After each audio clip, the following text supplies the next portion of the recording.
أنا ودي أفهمه، أنت حاولت تربط بين نجد واليونان، اشرح لي الربط، ايش دخل نجد في اليونان؟ ايش الرابط بينهم؟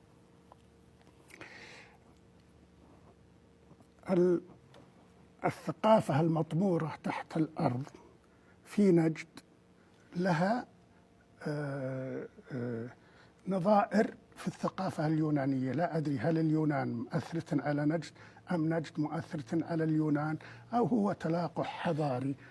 مثلا لما نقول مثلا بعل، تخبر من أول اللي بعلون برا الزرع اللي يبعل على المطر، ما ادري تذكرها انت ولا؟ مشكلتك انك كذا انت. من اول في موسم الامطار يطلعون للبر ويحرثون الارض ويبذرونها وتنبت على المطر، هم ما يسكونها ولا هذا يسمونه بعل. وش بعل؟ الاله بعل. الاله بعل، يعني انهم يتركونها لعنايه الاله بعل. ها بعدين أنا أذكر أنهم من أول إلى بدأوا يختمون، ما أدري تذكرها، حرث الأرض يا ولي السماء تجعله عيثري، أي أن هذا الزرع إن شاء الله أنه يكون عيثري. عيثري هذه هي إشتارت برضو إلهة الخصب. النار يقولون أنك ما لازم أنك تضرب النار، لأن النار مقدسة.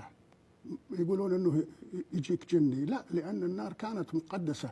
طبعا احنا نفكر ان محمد بن عبد الوهاب قضى على كل مظاهر الشرك، هو قضى على المظاهر البينه السطحيه، لكن في اشياء يعني كان في انت تتحدث الان عن رواسب وثنيه عميقه موجوده جدا بالثقافه الشعبيه اللي ما ينتبهون لها العلماء والناس اللي انت ما ادري تذكر ولا لا. حتى من أول أذكر إلى بدينا ناخذ شوي من المرقوقة ونقول عن عين إبليس، هذا نوع من العبادة، هذا نوع من التبجيل، هذا نوع من التقديس.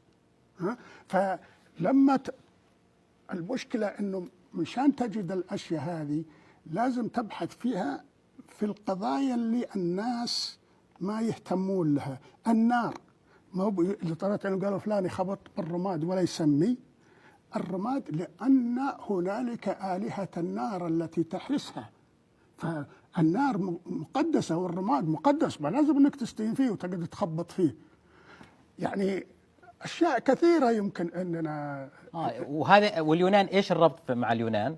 لأن آلهة النار، لأننا عندنا معلومات إثنوغرافية عن اليونان القديم، إذا رجعنا إليها شفنا إنها مفاتيح يمكن أن تفسر الظواهر اللي حنا، مثل قا، حنا نسميها قا الأرض، قا صحيح. اليونان يسمونها قا، جي اي قا، هي قا.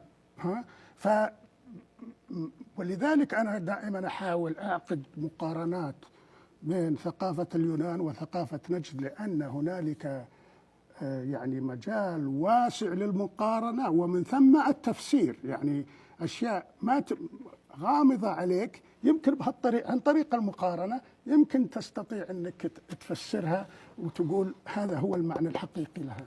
طيب.